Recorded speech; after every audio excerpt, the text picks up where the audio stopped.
Good morning. Today's scripture reading is from Revelation chapter 10, verse 1 through Revelation 11, verse 14.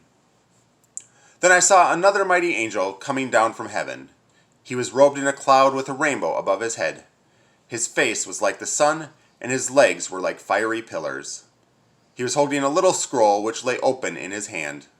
He planted his right foot on the sea and his left foot on the land, and he gave a loud shout like the roar of a lion. When he shouted, the voices of the seven thunders spoke. And when the seven thunders spoke, I was about to write. But I heard a voice from heaven say, "Seal up what the seven thunders have said, and do not write it down." Then the angel I had seen standing on the sea and on the land raised his right hand to heaven. And he swore by him who lives forever and ever, who created the heavens and all that is in them, the earth and all that is in it, and the sea and all that is in it, and said, "There will be no more delay.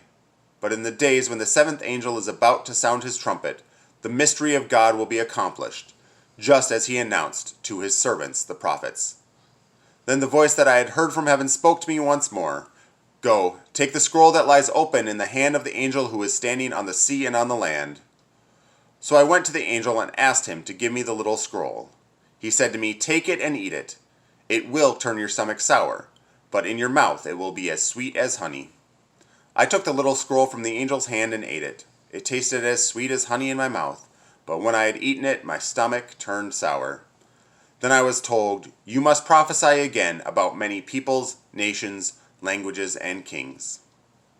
I was given a reed like a measuring rod and was told, "Go and measure the temple of God and the altar, and count the worshippers there. But exclude the outer court. Do not measure it, because it has been given to the Gentiles. They will trample on the holy city for 42 months. And I will give power to my 2 witnesses, and they will prophesy for 1,260 days, clothed in sackcloth. These are the 2 olive trees and the 2 lampstands that stand before the Lord of the earth. If anyone tries to harm them, fire comes from their mouths and devours their enemies. This is how anyone who wants to harm them must die. These men have power to shut up the sky so that it will not rain during the time they are prophesying. And they have power to turn the waters into blood, and to strike the earth with every kind of plague as often as they want. Now when they have finished their testimony, the beast that comes up from the abyss will attack them, and overpower and kill them.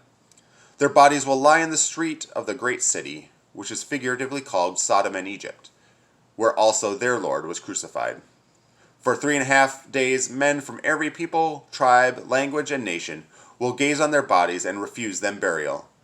The inhabitants of the earth will gloat over them and will celebrate by sending each other gifts, because these 2 prophets had tormented those who live on the earth.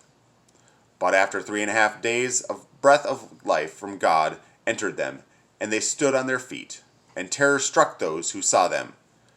Then they heard a loud voice from heaven saying to them, "Come up here." And they went up to heaven in a cloud while their enemies looked on. At that very hour there was a severe earthquake, and 1/10 of the city collapsed. 7,000 people were killed in the earthquake, and the survivors were terrified and gave glory to the God of heaven. The second woe has passed, the third woe is coming. This is God's word. May he write its truth on all our hearts.